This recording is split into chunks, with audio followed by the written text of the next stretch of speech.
ফিরে এলাম বিরতির পর। আমরা বিরতিতে যাওয়ার আগে ম্যাডামকে যেখানে থামিয়েছিলাম, ইনার্শিয়া অফ মোশনে থামিয়েছিলাম, আজকে চেতনা ক্লাসে আমরা কিন্তু ফিজিক্সের ক্লাসে রয়েছি এবং এরই পাশাপাশি থাকছে আপনাদের জন্য বেশ কয়েকটি টিপস।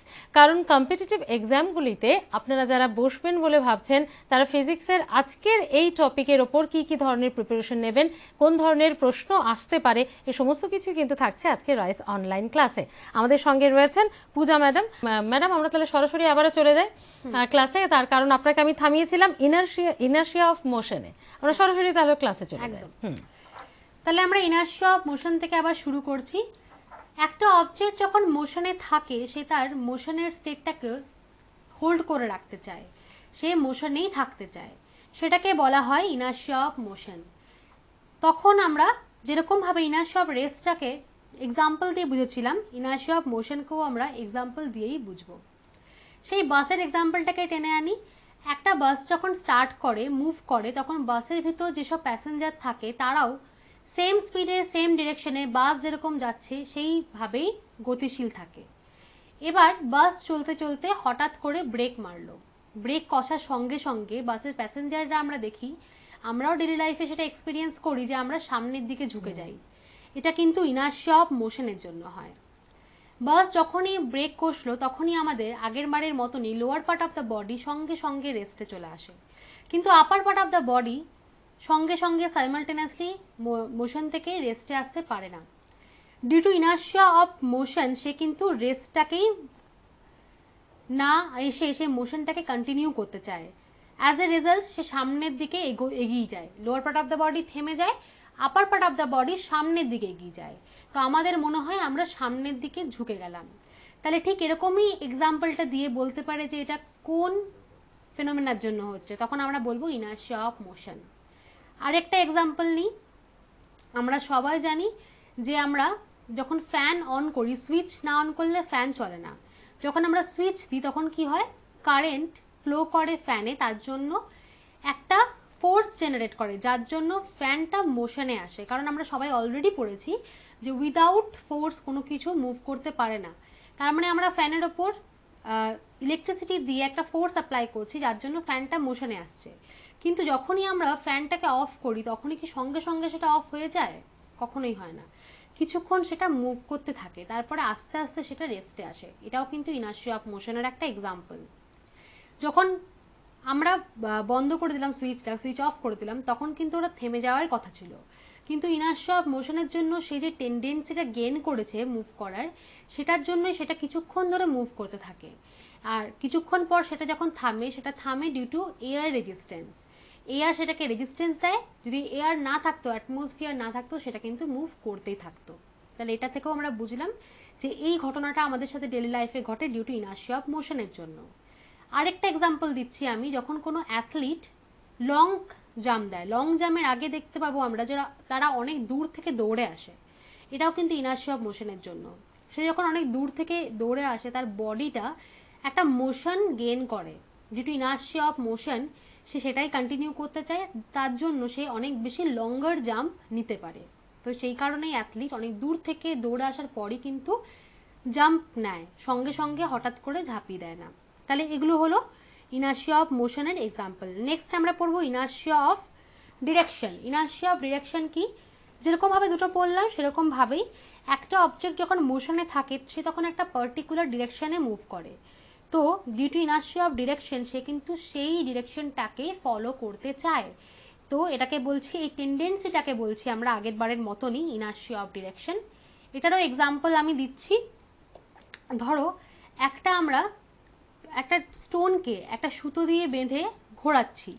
এবার সেটা যখন ঘুরছে তখন তার কিন্তু ভেলোসিটিটা প্রত্যেকটা পয়েন্ট টু পয়েন্ট চেঞ্জ হচ্ছে। ধরো ঢিলটা এখানে আছে আর আমরা সুতো দিয়ে ওটাকে এরকমভাবে অ্যাটাচ করেছি, আমরা ঢিলটাকে অ্যান্টি ক্লকওয়াইজ মুভ করছি। তো তখন এই অবজেক্টটা যখন মুভ করবে তখন ভেলোসিটি ডিরেকশন কোন দিকে হবে? প্রত্যেকটা পয়েন্টে ট্যানজেনশিয়াল। এই পয়েন্ট যখন ঢিলটা এখানে আছে তখন ভেলোসিটি ডিরেকশন হচ্ছে এরকম।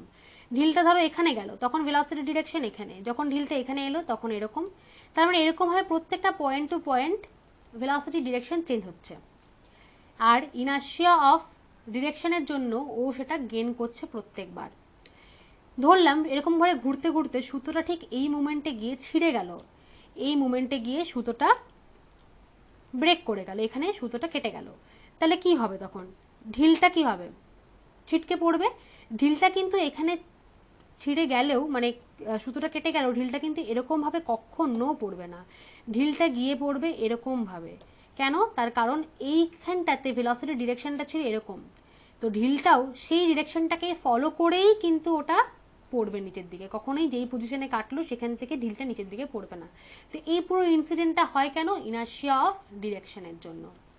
আর বাসের এক্সাম্পল দিয়েও এটা কিন্তু আমরা বুঝতে পারি। ধরো একটা বাসে করে যখন আমরা যাই, রাস্তায় অনেকবার আমাদের শার্প টার্ন নিতে হয়। তো ধরো এটা একটা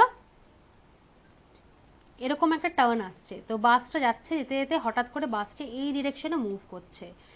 প্যাসেঞ্জার অফ দ্য বাসকে আমরা দেখতে পাবো বা আমরা ফিল করবো যে আমরা উল্টো ডিরেকশনে, আমরা এই ডিরেকশনে হেলে যাচ্ছি। তার কারণ আমাদের বডিটা কিন্তু এই ডিরেকশনে যাওয়ার জন্য ইউজ টু ছিল। ইনার্শিয়া অফ ডিরেকশনের জন্য আমরা এই ডিরেকশনেই যেতে চাইছিলাম, টেন্ডেন্সি গেইন করেছিলাম। কিন্তু বাসটা এই ডিরেকশনে যাওয়ার জন্য আমাদের বডি কিন্তু সাইমালটেনিয়াসলি একই ডিরেকশন সঙ্গে সঙ্গে মুভ করতে পারবে না। তো ইনার্শিয়া অফ ডিরেকশনের জন্য আমরা সেই ডিরেকশনটাকেই ফলো করতে চাইবো আগের বারের মতনই, যেই ডিরেকশনে যাচ্ছিলাম প্রথমে। তাই জন্য আমরা যেই দিকে টার্নটা নিচ্ছে বাসটা, তার অপোজিট ডিরেকশনে আমরা একটু হেলে যাব। তো এই সমস্ত এক্সাম্পল হলো ইনার্শিয়া অফ ডিরেকশনের এক্সাম্পল। আশা করি তোমরা ইনার্শিয়া অফ রেস্ট, মোশন আর ডিরেকশন তিনটেই ভালো করে বুঝতে পেরেছ। আর আমরা তাহলে এই নিউটনসের ফার্স্ট ল থেকে পেলাম ডেফিনেশন অফ ফোর্স এবং কনসেপ্ট অফ ইনার্শিয়া। নেক্সট আমরা চলে যাব সরাসরি নিউটন সেকেন্ড ল অফ মোশনে। তাহলে এখানে আমরা পড়ব মোমেন্টাম। মোমেন্টাম কি জানতে হবে তার আগে আমাদের? মোমেন্টাম হচ্ছে কোয়ান্টিটি অফ মোশনকে বলে মোমেন্টাম। ধরো একটা স্টোনের টেবিল আছে, ওটার গ্লাসের টেবিল আছে, তো গ্লাসের টেবিলের ওপর একটা স্টোন পড়ছে ওপর থেকে, তো তাতে কি কিছু হবে? টেবিলটার কিচ্ছু হবে না, কোনো ক্ষতি হবে না। কিন্তু যদি একটা বড় স্টোনকে আমরা ফেলি ছোট স্টোনের জায়গাতে, তাহলে কি দেখতে পাবো? সেম ভেলোসিটি নিয়ে পড়লো কাচের টেবিলটা ভেঙে যাবে। তার মানে কি? মাস এফেক্ট করলো, ভেলোসিটি সেম হলেও মাস কিন্তু বেশি হওয়ার জন্য টেবিলটা ভেঙে গেল। আবার আরেকটা এক্সাম্পল নিই, যে একটা আমরা বুলেটকে যদি হাত দিয়ে ছুরি, তাহলে ওকে থামানো কিন্তু সহজ, কারণ ওর ভেলোসিটি কম। কিন্তু যখন একটা বুলেটকে আমরা গান থেকে ফায়ার করব, তখন তাকে থামানো খুব কঠিন। কেন? তখন তার ভেলোসিটি অনেক বেশি, তার মানে তার এফেক্টটাও তখন বেশি। তার মানে মোশনের জন্য যে এফেক্ট, সেটা ভেলোসিটির ওপর যেরকমভাবে ডিপেন্ড করে, সেটা কিন্তু মাসের ওপরও সেরকমভাবেই ডিপেন্ড করে। তাহলে মোমেন্টাম কি? মোমেন্টামকে আমরা লিখি স্মল পি দিয়ে। আর মোমেন্টাম হলো মাস আর ভেলোসিটির একটা প্রোডাক্ট। মোমেন্টাম হলো ভেক্টর কোয়ান্টিটি, তার কারণ ভেলোসিটি হলো একটা ভেক্টর কোয়ান্টিটি। যেহেতু ভেলোসিটি ভেক্টর কোয়ান্টিটি আর মাস আর ভেলোসিটির প্রোডাক্টটাকেই আমরা মোমেন্টাম বলছি, তাই জন্য মোমেন্টাম হলো একটা ভেক্টর কোয়ান্টিটি। আর মোমেন্টামকে আমরা ফিজিক্যালি বলতে পারি দ্য কোয়ান্টিটি অফ মোশন। এর ইউনিট কি হবে? মাসের ইউনিট হচ্ছে কেজি আর ভেলোসিটির হচ্ছে মিটার পার সেকেন্ড। তাহলে SI unit of momentum is kg metre per second inverse, বা কেজি মিটার পার সেকেন্ড বা কেজি মিটার সেকেন্ড ইনভার্স, দুটোই বলতে পারি। সিজিএস ইউনিট কি হবে? মাসের সিজিএস ইউনিট হচ্ছে গ্রাম আর ভেলোসিটির হচ্ছে সেন্টিমিটার পার সেকেন্ড। তার মানে এখানেও বলছি যে CGS unit of momentum is gram centimetre per second বা গ্রাম সেন্টিমিটার সেকেন্ড ইনভার্স। মোমেন্টামের ডাইমেনশনটাও একটু দেখে নেবো তাহলে। মাসের ডাইমেনশন হচ্ছে ক্যাপিটাল এম আর ভেলোসিটির ডাইমেনশন হচ্ছে L T to the power -1। তাহলে মোমেন্টামের ডাইমেনশন হলো M L T to the power -1। তাহলে আমরা এখান থেকে পেলাম মোমেন্টাম কি বা কাকে বলে, মোমেন্টামের ভ্যালু বা মানে ইকুয়েশন, মোমেন্টামের ইউনিট, মোমেন্টামের ডাইমেনশন। এবার আমরা চলে যাব সেকেন্ড ল অফ মোশনে। সেকেন্ড ল অফ মোশনটা পুরোপুরি রিলেটেড টু মোমেন্টাম, তার জন্যই আমি আগে বলে দিলাম। According to second law of Newton, applied force is directly proportional to momentum change with respect to time. একটা অবজেক্ট যখন রেস্টে থাকে তখন তার মোমেন্টাম হয় জিরো, তার কারণ তার ভেলোসিটি জিরো বলে। যখন আমি তার উপর ফোর্স অ্যাপ্লাই করলাম, সে মোশনে এলো, তার মানে সে একটা মোমেন্টাম গেইন করলো, তার মোমেন্টাম আগের থেকে ইনক্রিজড হলো। তার মানে সময়ের সাথে সাথে যতক্ষণ ধরে আমি ফোর্সটা অ্যাপ্লাই করলাম ততক্ষণ ধরে তার মোমেন্টামটা চেঞ্জ হলো।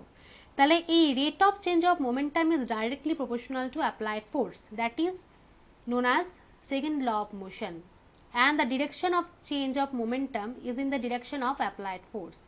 যেদিকে আমরা ফোর্স অ্যাপ্লাই করব ভরবেগের পরিবর্তনও ঠিক সেই দিকেই হবে। মোমেন্টামকে বাংলায় ভরবেগ বলা হয়। তাহলে এটাকে আমরা এইভাবে লিখতে পারি F equals to k del p by t. এই যে ডেল পি মানে হচ্ছে চেঞ্জ অফ মোমেন্টাম, ডেল মানে চেঞ্জ, তাহলে এখানে লিখতে পারি আমরা k mv minus mu by t. Momentum মানে কি? Mass into velocity. যখন আমরা এই ভি ইউজ করছি, ভি মানে হচ্ছে final velocity, mass into final velocity মানে final momentum, mass into u মানে ইউ হচ্ছে ইনিশিয়াল ভেলোসিটি, তার মানে এটা হচ্ছে ইনিশিয়াল মোমেন্টাম। তাহলে mv মাইনাস muটা ডিনোট করছে চেঞ্জ অফ মোমেন্টাম, আর বাই টি তো দিয়েছি, তাহলে এই পুরো জিনিসটা আবার সেই আগের মতন হলো rate of change of momentum. এবার যেহেতু মাস কখনো কোনো অবস্থাতেই চেঞ্জ হয় না, তাহলে মাসটাকে আমরা বের করে নিতে পারি v minus u by t. তার মানে আমরা এখান থেকে বলতে পারি যে এটাকে k m v minus u by t. এই যে v minus u by t এই জিনিসটাকে কিন্তু বলা হয় acceleration, change of velocity with respect to time, that is called acceleration. তার মানে এটাকে আমরা আলটিমেটলি লিখতে পারি F equals to k m a, যেটা আমরা এতদিন ধরে পড়ে এসেছি। সেকেন্ড ল অফ নিউটনের এই ইকুয়েশনটাই আমরা মোটামুটিভাবে সবাই চিনি, এটার সাথেই পরিচিত, k equals to F equals to k m a. এবার এই কে এর ভ্যালুটা 1 কেন হলো? যদি আমাদের মাস 1 হয় আর অ্যাক্সিলারেশন 1 হয়, তাহলে এক্সপেরিমেন্টালি দেখা গেছে এফটাও 1 হয়। তাহলে সবগুলোকে পুট করলে আমরা দেখতে পাবো যে যদি আমরা m1 হয়, a1 হয় আর f1 হয়, তাহলে কেটাও হবে 1। যে কোনো সিস্টেম অফ ইউনিটে কের ভ্যালু 1 হওয়ার জন্য আমরা আলটিমেট পাই force equals to mass into acceleration. তাহলে আমরা কি পেলাম? নিউটনের সেকেন্ড ল থেকে ফোর্সের ইকুয়েশন, মানে আমরা এখান থেকে ম্যাগনিটিউড অফ ফোর্স পেয়ে গেলাম, পাশাপাশি ইউনিটটাও পাবো। মাসের ইউনিট কি? কেজি, অ্যাক্সিলারেশন হচ্ছে মিটার পার সেকেন্ড স্কোয়ার, এটা হচ্ছে এসআই ইউনিট অফ ফোর্স। তাহলে আমরা পেলাম সিজিএসে হবে মাসের ইউনিট গ্রাম, আর অ্যাক্সিলারেশনের হচ্ছে সেন্টিমিটার পার সেকেন্ড স্কোয়ার, তাহলে এটা হচ্ছে সিজিএস ইউনিট অফ ফোর্স। তাহলে আমরা ফোর্সের ইউনিট পেয়ে গেলাম। এই যে kg metre per second square এটাকেই বলা হয় নিউটন, আর এই gram centimetre per second square এটাকে বলা হয় ডাইন। তাহলে যদি বলা হয় what is the SI unit of force, দুটো এসআই ইউনিট অফ ফোর্স আছে, kg metre per second square, যেটাকে কিন্তু আবার নিউটনও বলে। তাহলে এই দুটোই হলো ফোর্সের ইউনিট। আমরা কিন্তু পরীক্ষার যে অপশন সেটাতে দেখে কনফিউজ হব না, এরকম দুটো অপশন দিয়ে বলতেই পারে অল অফ দিস। আমরা নিউটনটার সাথে বেশি পরিচিত বললে আমরা নিউটনটাকেই করে চলে আসি, কিন্তু সেক্ষেত্রে আমরা কনফিউজ হব না, কারণ 1 নিউটন মানেই 1 kg metre per second square. আবার একই রকমভাবে 1 ডাইন মানেই 1 gram centimetre per second square. তাহলে এইভাবে আমরা ফোর্সের ইউনিট পেলাম। এবার ডাইমেনশনটাও দেখব। ফোর্স ইকুয়ালস টু আমরা পেয়েছি মাস ইন্টু অ্যাক্সিলারেশন। মাসের ডাইমেনশন হচ্ছে ক্যাপিটাল এম, অ্যাক্সিলারেশনের হলো L T to the power -2। তাহলে dimension of force is mass M L T to the power -2। তাহলে আমরা সেকেন্ড ল অফ নিউটন থেকে কি পেলাম? ম্যাগনিটিউড অফ ফোর্স পেলাম, ইউনিট অফ ফোর্স পেলাম, ডাইমেনশন অফ ফোর্স পেলাম। মোমেন্টাম কি জানতে পারলাম? মোমেন্টামেরও ইকুয়েশন পেলাম, ইউনিট পেলাম, ডাইমেনশন পেলাম। আরেকটা জিনিস দেখবো যেটা, সেটা হচ্ছে এই যে ফোর্স, তার থেকে আমরা ডেফিনেশন অফ ইউনিট ফোর্সটা পাবো। যদি বলে ডেফিনেশন অফ ফোর্স কোথা থেকে পাই, সেটা পাই হচ্ছে ফার্স্ট ল থেকে, কিন্তু definition of unit force pi second থেকে। যদি মাস 1 হয়, অ্যাক্সিলারেশন 1 হয়, তাহলে যেহেতু ফোর্স 1 হয়, এই 1 যখন এফ এর ভ্যালু 1 হবে তখন সেটাকে বলছি আমরা ইউনিট ফোর্স। তাহলে যদি পরীক্ষায় কোশ্চেন আছে যে ইউনিট ফোর্সের ডেফিনেশন কোথা থেকে পাই, সেটা কিন্তু আমাদের করতে হবে সেকেন্ড ল অফ নিউটন। আর যদি বলে শুধু ডেফিনেশন অফ ফোর্স কোথা থেকে পাই, তখন করতে হবে ফার্স্ট ল অফ নিউটন। তাহলে এবার আমরা থার্ড ল অফ নিউটন আলোচনা করব।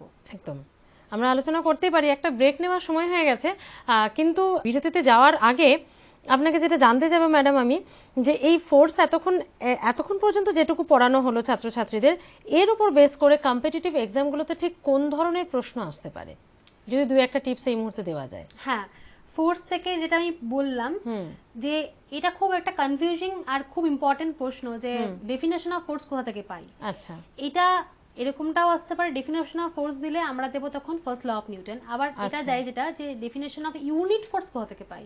তো সবাই ডেফিনেশন কথাটা দেখেই ফার্স্ট ল অফ নিউটনের করে দেয়, কিন্তু যদি ইউনিট ফোর্স জিনিসটা আসে, সেটা আমি আজকে করে দেখিয়ে দিলাম যে ইউনিট ফোর্সটা কিন্তু আমরা সেকেন্ড ল অফ নিউটন থেকেই পাচ্ছি। মানে এখানে কি টুইস্টিং কোয়েশ্চেন হতে পারে? একদমই তাই। আজকাল মানে আগেকার মতন স্ট্রেট কোশ্চেন খুব কম আসছে, এখন টুইস্ট করে দিচ্ছে এবং কনসেপচুয়াল কোশ্চেন দিচ্ছে। কারণ কম্পিটিটিভ এক্সামে তো ডেরিভেশন আসে না, কিন্তু ডেরিভেশন করে দেখানোর উদ্দেশ্যটাই তাই, যাতে কনসেপ্টটা মাথায় পুরোপুরি বসে যায়, যাতে কোনো রকমের পরীক্ষা হলে কেউ কনফিউজ না হয়ে পড়ে, যাতে সঠিক উত্তরটা করে আসে সেই কারণে। এবং তার জন্য তো রাইস এডুকেশন এবং স্যার ম্যাডামরা রয়েছেন। একটা সময় হয়ে গেছে বিরতি নেওয়ার, ফিরে আসছে একটা ছোট্ট বিরতির পর, এবং তারপরে থাকছে কিন্তু ফিজিক্সের আরো অনেক কিছু, আপনাদের জন্য থাকছে অনেক কিছু প্রশ্ন। সঙ্গে থাকুন, দেখতে থাকুন চেতনা টিভি।